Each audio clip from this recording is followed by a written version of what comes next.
Hello, I'm Ann Bocock, and welcome to Between the Covers, presented by WXEL Television and Murder on the Beach Mystery Bookstore in Delray Beach.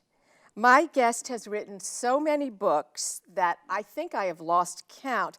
He's best known for, I believe, the 19 books in the Doc Ford series, although in my opinion, the Hannah Smith series is every bit as compelling.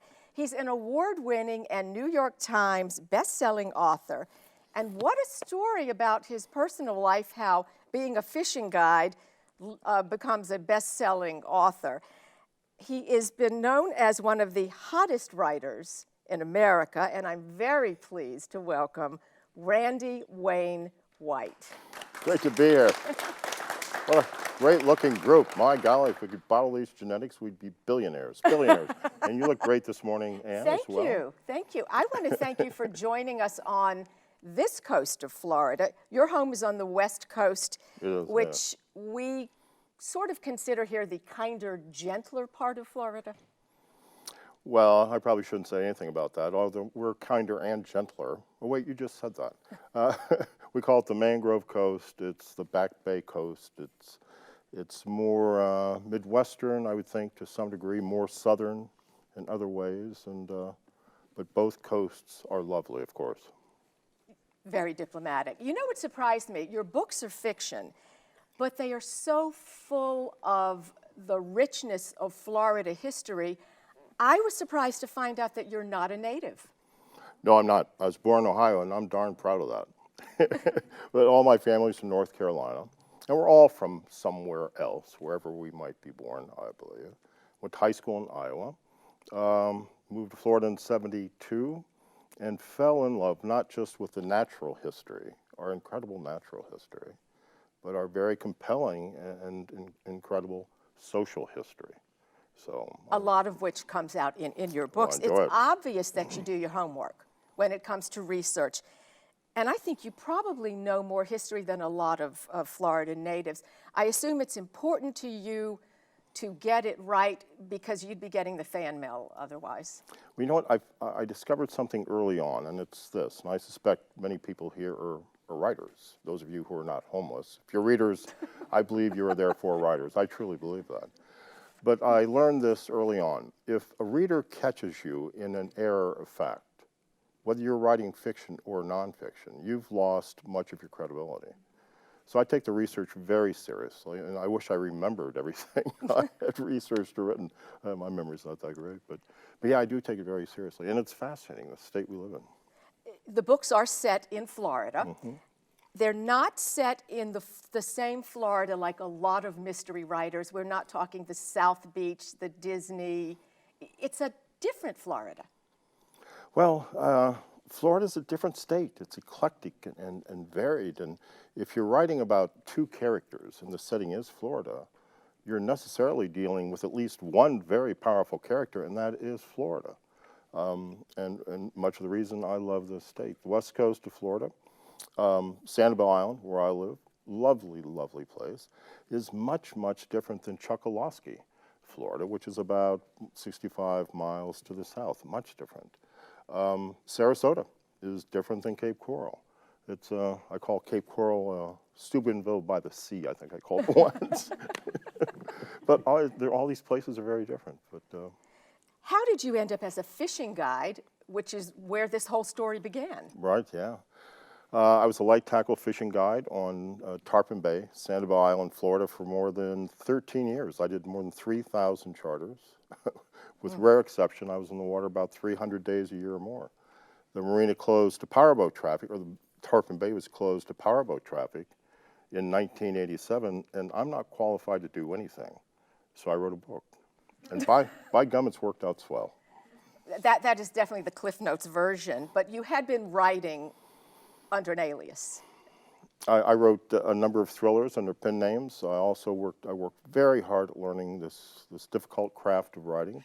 I would get up an hour or two earlier, and for a fishing guide, that's early. Or I'd stay up later, and started publishing in some major magazines. Rolling Stone founded Outside Magazine in, I think, 1978, published with them. Men's Journal, National Geographic Traveler, Playboy. Did a number of stories for Playboy, so I worked very hard at it. Yeah. You're known for your characters, particularly Doc Ford. Yeah. In that, as I said, was I correct with 19 in the Doc Ford series? Actually, there were 21 Doc Ford 21, novels okay. published, and I'm working on the 22nd. I was actually just in that little room there. It's called Cuba Straits. We just stopped you as you were typing. Yeah, yeah. Doc Ford is one character, and Tomlinson in those books, the other very interesting character. Two sides of Doc Ford. You have this former government operative, if I've said that correctly, yeah. and marine biologist in one guy. And I think most of us probably have two sides, but you managed to paint this very well. Well, you nailed something, not just in the Doc Ford novels, but I think in all of us, as writers, as readers. The polarity in my novels. Doc Ford, the marine biologist, is very linear, pragmatic, and he's not a spiritual guy. The other character, Tomlinson, however, is purely spiritual, empathetic, and that wistful, empathetic, the wistful spiritual in me is often at odds in that linear pragmatic that is in me. So these two characters, through them, I can say about any doggone thing I want and get away with it. It's awesome. I want to go back to something you just said. The action in your book, so much of it, takes place on the water. It does, yeah. A place you really know well after all of those years of being a fishing guide, and you live on the water now. What is it about the water? Is it somewhat spiritual for you, or is it what you cannot see that lurks below that's intriguing? Interesting question. Is the water spiritual for me? I so often hear people say, I walk the beach and I feel at one with the sea. Well, I have never felt at one with the sea. I have felt terrified, interested, fascinated, but never at one. I've felt no spiritual linkage. I wish I could. I wish I did. However, I know, because I've done a lot of open water, long distance swimming.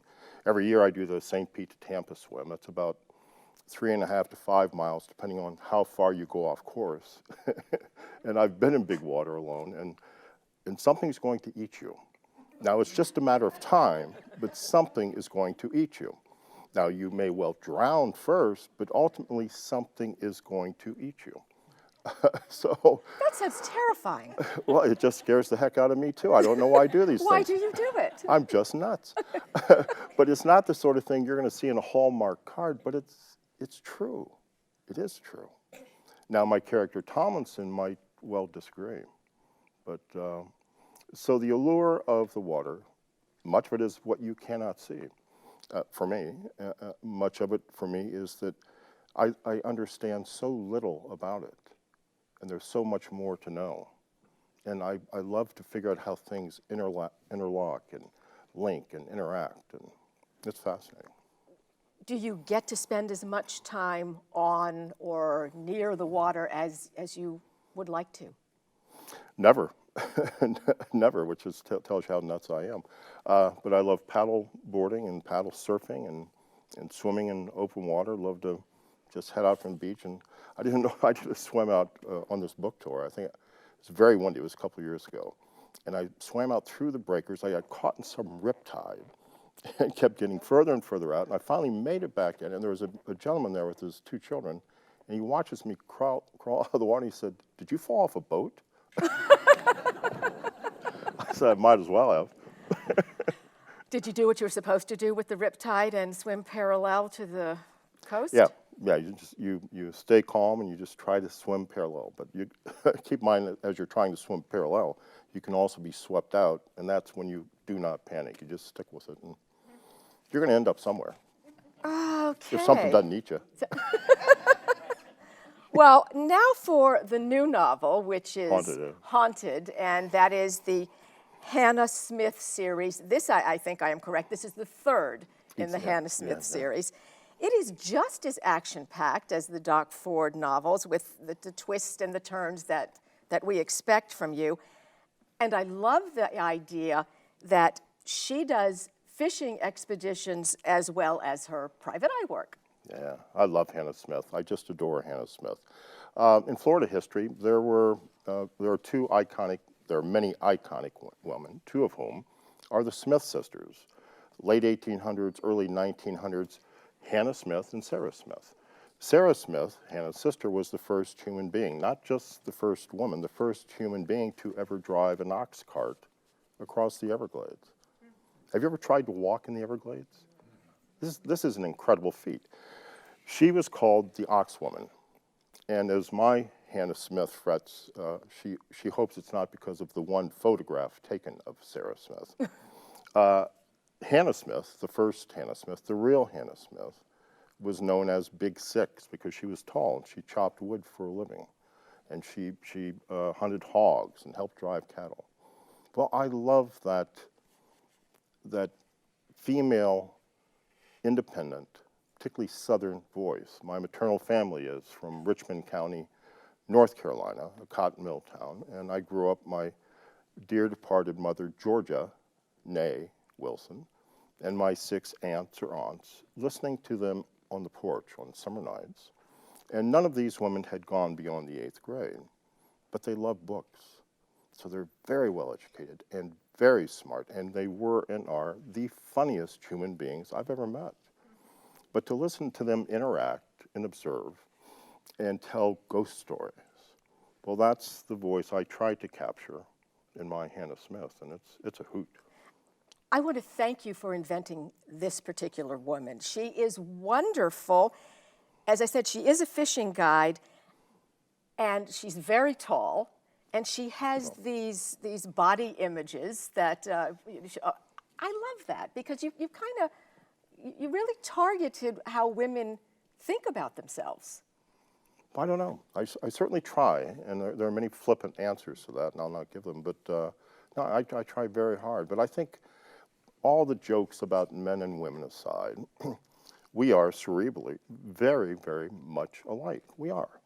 And our gender, our sex is really not determined until apparently just slightly after we're born, really. So we're all made up of essentially the same components. In my book, Haunted, Hannah Smith, she's a fishing guide. Well, when I was a fishing guide, I taught fly casting, and I taught a lot of people to fish, and here's what I learned very quickly. Women learn much faster than men, particularly fly casting, because one, they actually listen to you, and two, they don't try to overpower the rod. In fly casting, it's more like this, as opposed to boom, boom. And women learn that very quickly. And so it seemed perfectly natural to have Hannah Smith as a fishing guide. You write the book as a woman. Was it a challenge to get that into your head? No. I have a feminine side. Fortunately, it's on my back, but that's the flippant answer. But my editor, Neil Nyron at Putnam's, and the president of Penguin Putnam, Ivan Held, they vested a lot of confidence in allowing me to try to do this. And people really like Hannah Smith, as do I. She is likable. She is definitely likable. She was an ugly duckling, caught up late with her body, and has this family past of Hannah Smith, Big Six, and Sarah Smith, the Ox Woman, who were not particularly attractive women, and both of whom ran afoul of men. This is true. The real Hannah Smith in the early 1900s met a fellow in the 10,000 Islands by the name of Ed Watson, who was known as Bloody Ed Watson. Ed Watson almost certainly murdered Belle Starr. This is true. And Hannah Smith, the real Hannah Smith, was found, she'd been murdered. She was found on Chatham River floating, and she'd been murdered. So my Hannah Smith is well aware that the women in her family don't always have the best judgment when it comes to men. And as a result, she's very careful. And she's not a prude, but she does not like profanity. So, she tells people when they use the GD word, she's a believer, and she doesn't like that, and she tells them. She is an independent, free-thinking, occasionally outspoken woman. And, man, I like that. The book is Haunted, and my guest is Randy Wayne White. And within this story, there is perhaps a haunted house, but certainly an historic house. And it's slated to be demolished to make way for, of course, condos. Is this perhaps commentary on what we have done in Florida? No, no, but it's a good question. But no, it has more to do, a very brief backstory. I wrote a novel called The Man Who Invented Florida. And it's one of my favorite books. It's slow and strange, and you'll fall asleep if you try to read it. But it's about the state taking over, displacing people in the Everglades and kicking them out of their homes. Well, the reviewers all, with no exceptions, all said it's about condo developers kicking people out. It's become such a cliche we don't even think about the plot line. So no, that's not the case in this book. It has much to do with the Civil War, Florida during the Civil War. Very little has been written about that. I was surprised at a lot of things I never heard of before. It's really interesting, isn't it? Yes. And I accessed old journals from that time period and other sources. And I was unaware that Florida during the Civil War suffered a terrible salt famine. Were you aware? Well, salt, my golly, you can go to Burger King, get all the salt you want. Salt's bad for us. We shouldn't eat salt, da-da-da-da-da. Well, in 1861, 1865, there was no refrigeration. And if they had no salt, they couldn't preserve their fish, their pork, their beef. They had no meat. There was a salt famine because the Union forces came down both coasts and destroyed the salt pans and the salt works. And so that begat these kind of what I call the salt wars in Florida and the cow wars, the cattle wars. And I love that history. In terms of that house, you know, I live in the oldest house in my county. It's built atop the remnants of a shell pyramid, built by contemporaries of the Maya, where archaeologists have found human burials on my property. If there is a haunted house in Florida, it should be yours. my house. It should be my house. And I do like ghost stories, and I like the idea that people believe there are ghosts and that sort of thing. And it's fun to tie in. But in haunted, there are two things far more terrifying than ghosts. Florida has an incredible interaction in history with circuses and carnivals. It dates back to the 1800s. Ringling Brothers, Clyde Beatty Cole brothers, many carnivals. With the carnivals, with the circuses, came exotic animals, lions, tigers, bears, oh my. And I remember running up the Mayaca River and seeing a gentleman hosing an elephant as if he was washing an SUV. Now, this is near Gibsonton, where the carnival people have wintered for more than 100 years. So Hannah runs amok. She runs afoul of two of these circus animals, and they're adult chimpanzees. We know that horrific story, the poor woman, I think in Connecticut, who ran into an adult chimp, and it took her face off. And I did a lot of research about how chimpanzees, primates, respond to human primates when they attack. A gentleman named Dr. Josh Sheridan did a very learned paper on that. And basically it comes down to this. If a adult female chimp attacks a woman, she's going to make you unappealing to the opposite sex, I'll put it that way. If an adult male chimp attacks a human male, he is going to eliminate us of any chance of reproducing, I'll put it that way. And that's the first thing they do. So these two chimps, one of which is female, goes after Hannah through the Everglades, and wow, it's scary. Yes, it is. But it's not gross yes, or graphic. It is. You know, you yourself do not have to go too far to find a storyline in anything, because you've done some really crazy things. Oh, just nuts. And you have been in very interesting situations. You have been stabbed. Yeah, you have been shot at. Yeah. You were in a hotel, I believe it is Peru, that managed to blow up. Huancayo, Peru, yeah. What happened? I think they were drunk, frankly. No, I was in Huancayo, Peru, up in the Andes, and it was attacked by a so-called revolutionary group, and they were just a bunch of thugs, actually, called Sendero Luminoso, Chinese Maoists, and 56 people were killed that night. Very tough place. And I was in Nicaragua many times during the unpleasantness there, and spent much of my life doing that sort of thing. Fair to say you are an adventure junkie? Not now. I like to paddle and surf and swim. But Tired of being shot at? Is that it? I'm tired of airports, man. Oh, well, yeah. But your life makes your fiction heroes kind of look like slackers sometimes because no, you they're have not. done a lot. They're not slackers, but it's much to write about. Unusual, interesting lives we live, don't we? I understand you used your boat to bring Cuban refugees? I didn't use my boat. I borrowed a 55-foot grouper boat in 1980, went to Mariel Harbor for a Cuban-American friend of mine in the hopes of bringing back his aunt and his grandmother. Imagine this.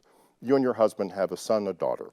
On December 31st, 1958, your husband and your son fly from Havana to Miami. The next day, you and your daughter are supposed to come. Fidel Castro closed the airports. That family was separated for 22 years. So yeah, I went to Mariel in the hopes of getting my friend's grandmother and aunt. Returned from Mariel with 147 refugees on a 55-foot boat. How many people would normally be on a 55-foot boat? 12 would be pushing it.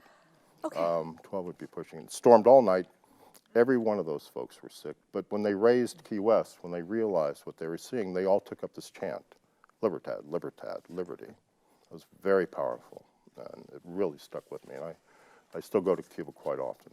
You did a PBS documentary, I believe, in Cuba that had to do with baseball, giving baseball equipment to... Yeah, the gift to the game. My friend Bill Spaceman Lee pitched for the Red Sox for many years. John Warden pitched for Detroit and some other buddies. We, over the years, came up with this habit, actually, of buying baseball equipment, taking it to Cuba, renting a car or a bus, and just driving around. When we see kids playing ball, we'd stop, get out, play baseball, give them the stuff, never tell them who we were, and just... But yeah, and WGBH Boston was the host station, and it's very sweet and funny and true. You'll like it. The gift of the game. The gift of the game. The only PBS station, I think, in the nation that has not shown it is the Southwest Florida PBS station, and here's why. The woman who was in charge didn't like it that we wore Hooters uniforms. This is PBS, public. So it's public as long as you match whomever that person's ideal of behavior. But you would like the documentary very much. Well, that was the sweet story. Now I have to ask you something else about a friend of yours, Tim Dorsey, who as you all know, Tim Dorsey is another sort of well-known He's terrific. South Florida He's a terrific writer. Yeah. What's the feud? Oh, we have no feud. I think the world of Tim Dorsey. Carl Hyacint's a great friend. We've been friends forever. But you made him a mass murderer, was that it? Or No, a serial killer? Tim makes up these wild stories. He came to my house one time when I was playing catch with Bill Lee, pitched for the Red Sox. Tim gets out, and he goes, and Tim's a huge Red Sox fan. He goes, "Do you know who that is?" I went, "Yeah, it's Bill. It's my buddy Bill." So Tim plays catch with Bill. Tim pulls a groin muscle playing catch. Now, that's hard to do. And anyway, so I'm not going to go into it, but I adore Tim, but he makes up this stuff that we have a feud. And I will admit, that at a certain bookstore, I did write on the bathroom wall for a mediocre time called Tim Dorsey. Okay. And I put his cell phone number. But that's just good fun. Do you write every day?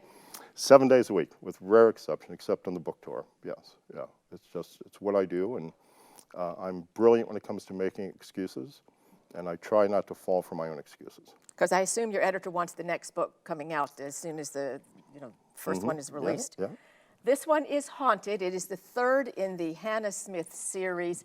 It's a really good read. As well, you're going to learn a lot about Civil War in Florida. I knew nothing about this. This was totally surprising, and she's such a great character. And I want to thank you for her. I much appreciate it. She is delightful. I assume you've already started the next one with her? No, I'm working on the 22nd Doc Ford novel, Cuba Straits, and when that's published, if they still allow me in Cuba, I'll be very surprised. But. Really? Okay, Let's just now go- I'm we'll- intrigued. Let's leave it there. Okay, Cuba Straits is 23. It's a 22nd Doc Ford novel, and then I'm doing at least 2 more Hannah Smith novels and more Doc Ford novels. So no time off for you. I live in a magic life, and I'm happy doing what I'm doing. Yeah. Well, we're happy you're doing it. Oh, Thank Ann. you. Thank you. I'm Ann Bocock, and you've been watching Between the Covers. My guest has been Randy Wayne White. I can't say it either. Well, I'm telling Wandy you. Rain Wright. Wandy You Rain know, Wright. we may have to do something about this. The Hannah Smith novel is haunted, and you'll have to be leaving us and going back to the other coast. Nope, I've got to- more book signings to do. Look forward to that. I'll And go you'll back be to- in Sanibel. Yeah, I love San Diego. Be at the restaurant, Doc Ford's, Rum Bars and Grills. And yeah, it's awesome. So thank you so much for being a guest Thank you, Between Mike. the Covers. Wonderful job. Thank you. And thank you to Murder on the Beach Mystery Bookstore in Delray Beach. I'm Ann Bocock. Thank you all for joining us.